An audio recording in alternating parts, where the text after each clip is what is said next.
TJ Peterson, and welcome to The Journey is Real. We talk to real people with real passions who share a real portion of their heart. Today, my guest is Julie Connor, and her passion is travel. Thank you for coming on today, Julie. My pleasure. Thank you for inviting me to your show. You're welcome.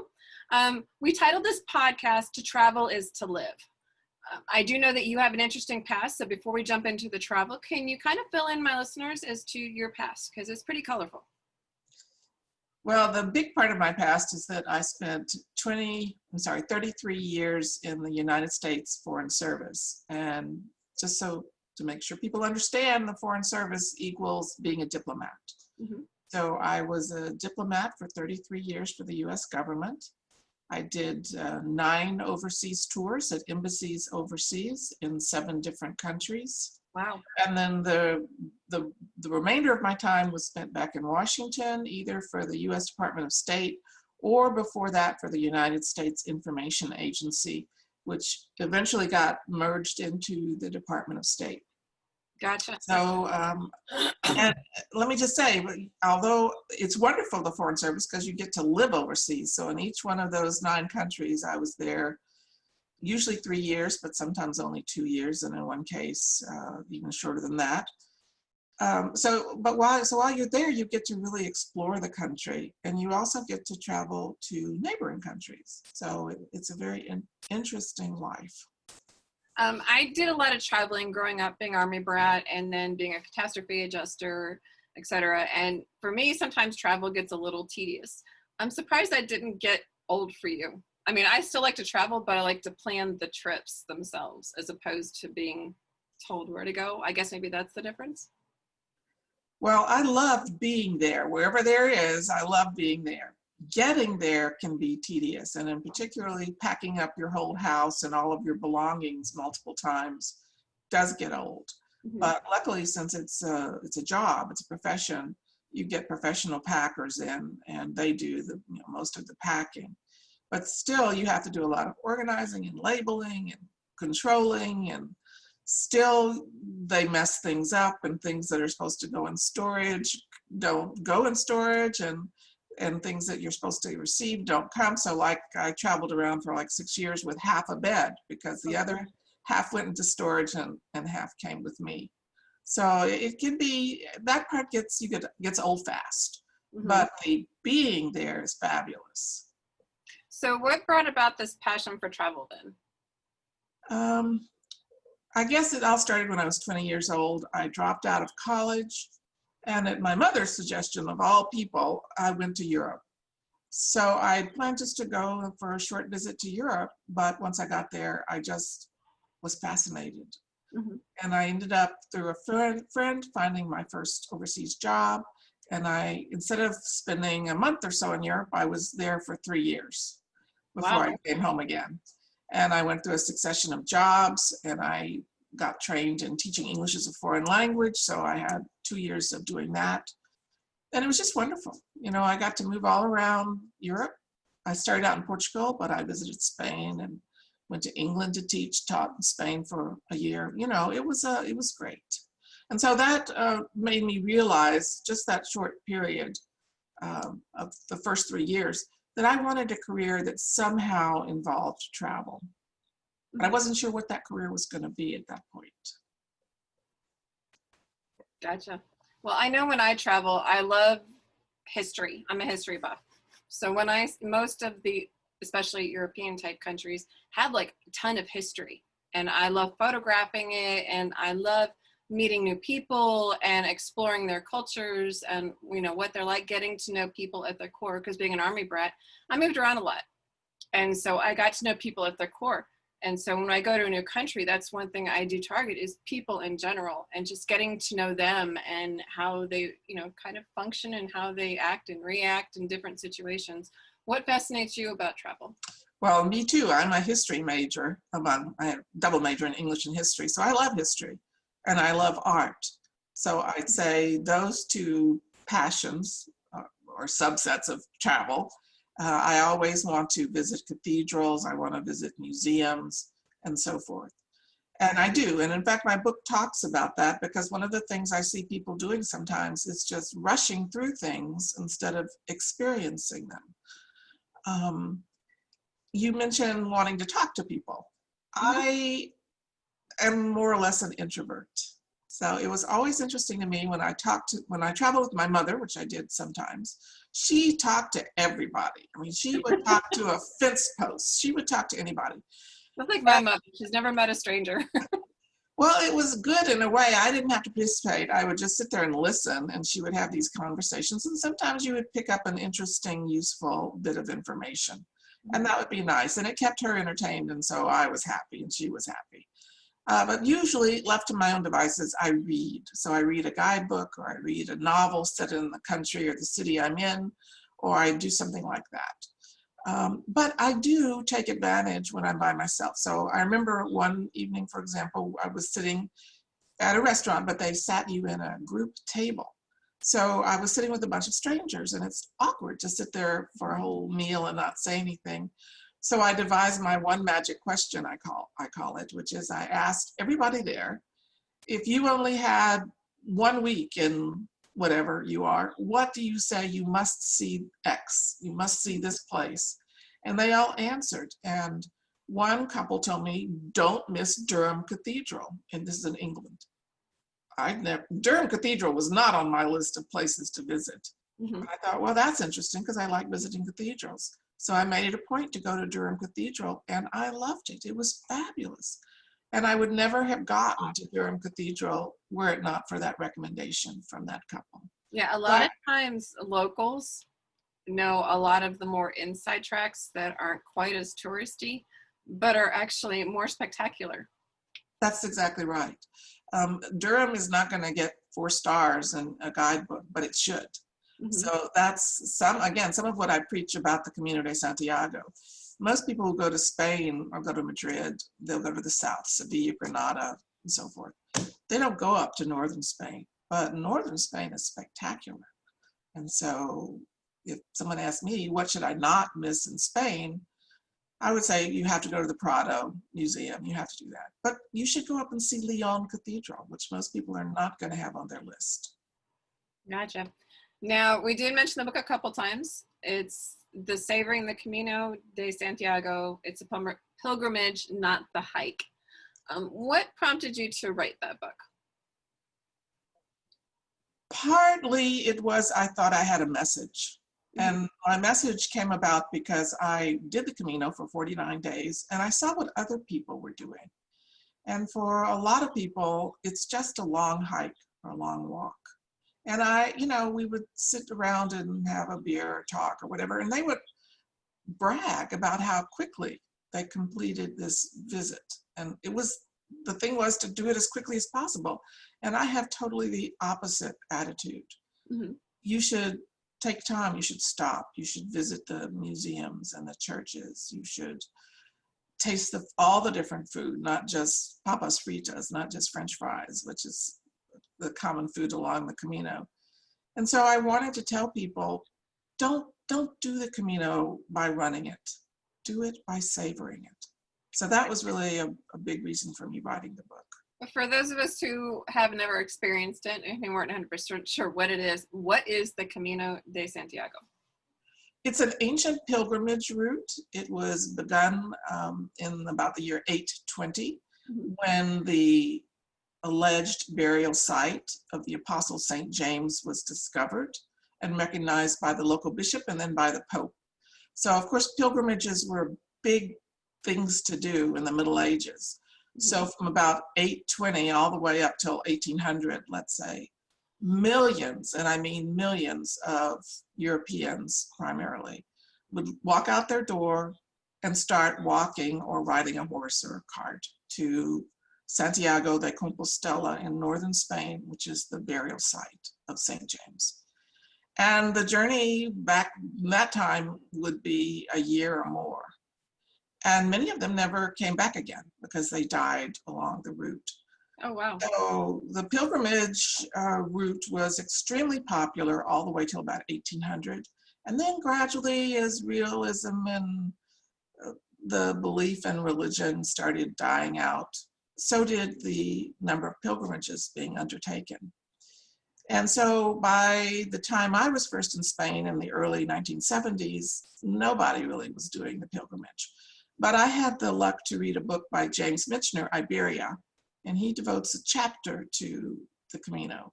Mm-hmm. And I read that chapter and I thought, I want to do this. Mm-hmm.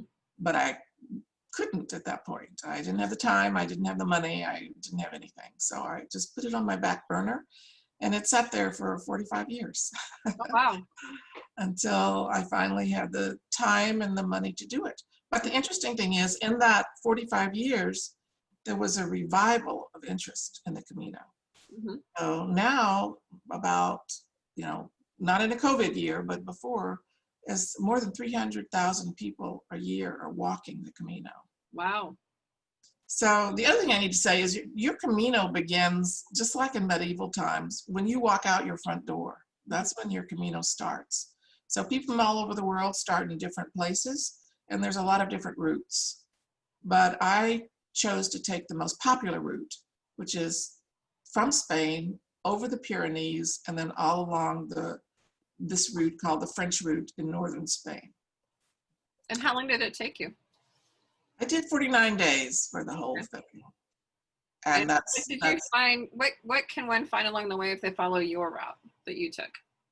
Well, first of all, it's extremely historic because, again, from 820 to 1800, there were all these pilgrims walking along. So the church and the other people built churches for them and hospitals and everything you can imagine. So there's these magnificent cathedrals along the route, two of them, one in Burgos and one in Leon. Mm-hmm. There is all this art and various, just the most amazing art along the way that has been built up over the years. And because the pilgrimage kind of died out, now there's a lot of almost little ghost towns, villages along the way.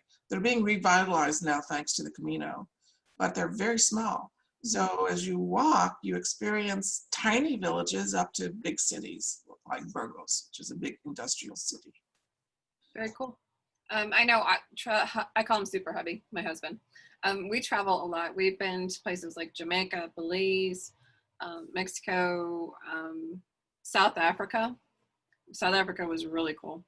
We've been to a lot of different places, and we just enjoy, like I said, checking out the history, meeting people, studying their cultures, eating their different types of foods, just learning more about them. And I kind of imagine what it would be like for somebody coming from one of those countries into ours. Would be probably a massive culture shock of what is going on here. So my question for you now is, are you planning on writing any more travel books? And if so, where to? Oh, yes. I actually plan to write another book about the Camino this year. Well, to take the trip that would allow me to have the research done to write the next book. But of course I can't, so that's been postponed. Mm-hmm. There's a couple of other ways that I think I could write a book about. For example, this book was a walking book, but I would like to do, they're what they call bicycle pilgrims, basically, is the word. Okay. So pilgrimage sort of idea? Yeah, you can ride your bike instead of walking along the pilgrimage route. Other people actually ride horses. You can do a horseback pilgrimage. So I'd like to explore those. And I also want to write a book just on driving the pilgrimage route. Okay, are you planning on going anywhere else besides the Camino? Or is there, you know what I mean? Is there anywhere else you'd like to target, or specifically just the Camino? Well, for my books, it's going to be the Camino for a while. I do write about other places I travel to, and I have, over the last couple of years since I opened my website, published travel columns on my website. But right now I've taken those travel columns down because I'm going to move them over to my author website, my new author website.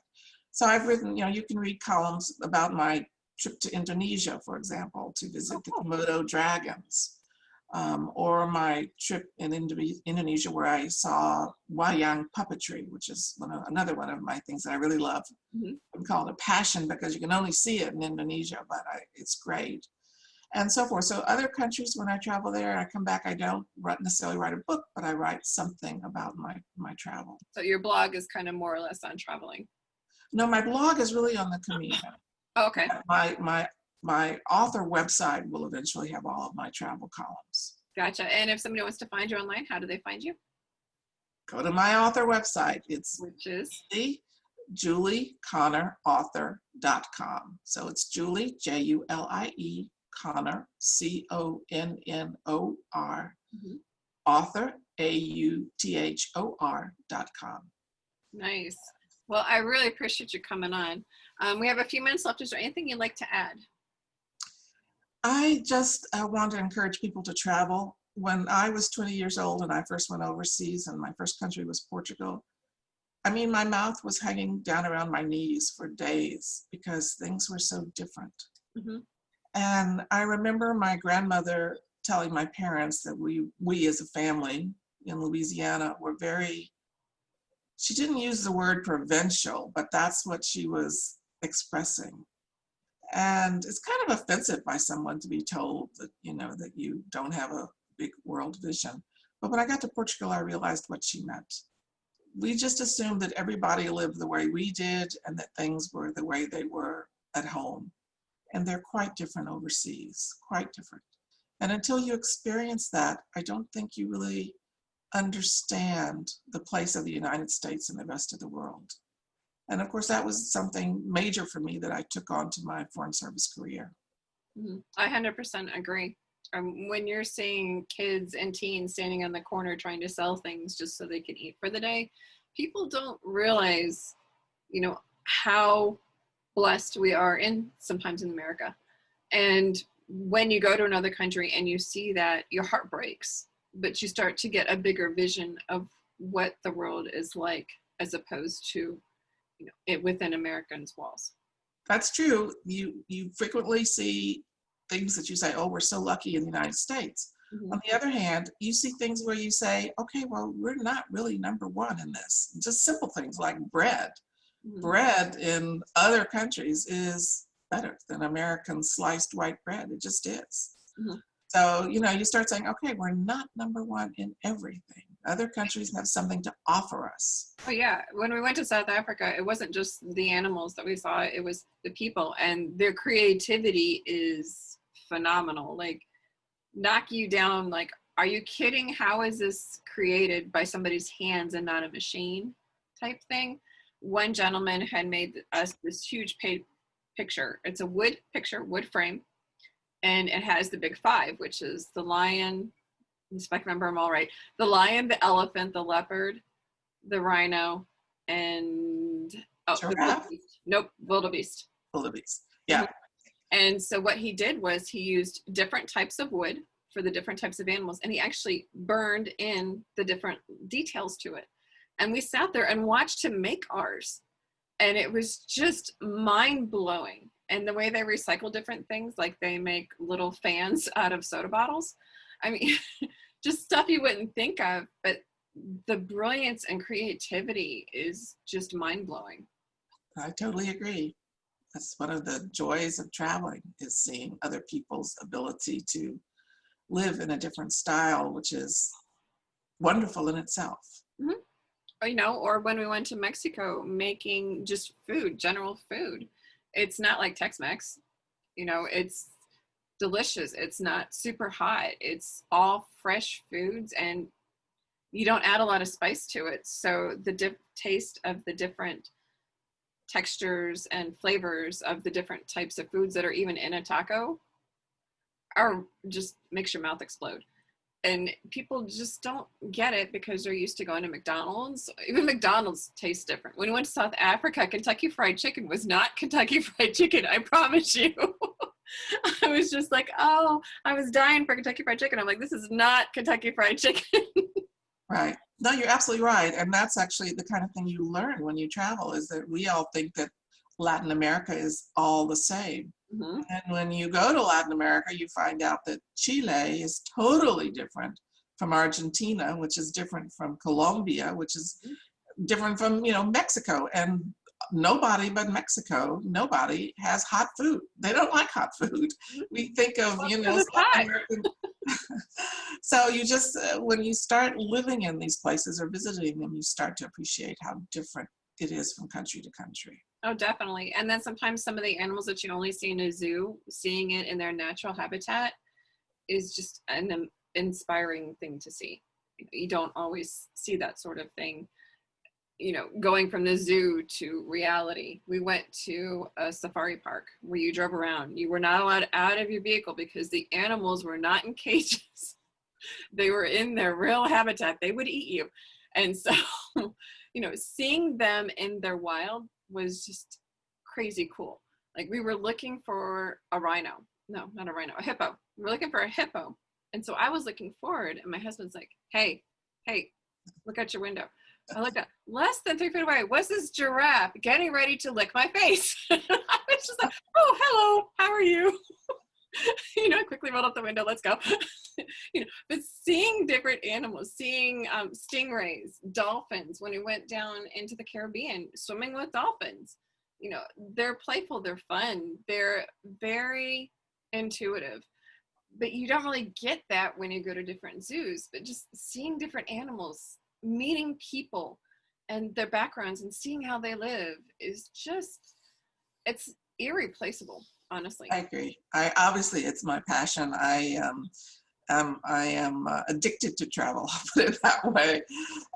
This COVID year is being very difficult for me because I'm not able to go anywhere. So totally painful. I mean, we went to Dominican Republic. It's an eye-opener. There are certain cities that you're not supposed to go into. There are certain things, but the area is just stunningly beautiful. But that area is always getting smacked by hurricanes. Right. So, they have to continue to clean up and rebuild after every single one that comes through. And you don't fully appreciate sometimes what you have until you see what others don't. Yes, that's very, very true. Mm-hmm. So, well, thank you for coming on today, Julie. We really appreciate you sharing your heart and sharing your passion for travel and sharing about your book, Savoring the Camino de Santiago. Be on the lookout for that for those who are interested in that. You can find out more about Julie at her website, JulieConnoraUthor.com. Again, thank you for coming on. And thank you all for listening to The Journey is Real. We talk to real people with real passions who share a real portion of their hearts. I'm CJ Peterson of CJPetersonWrites.com. Until next time.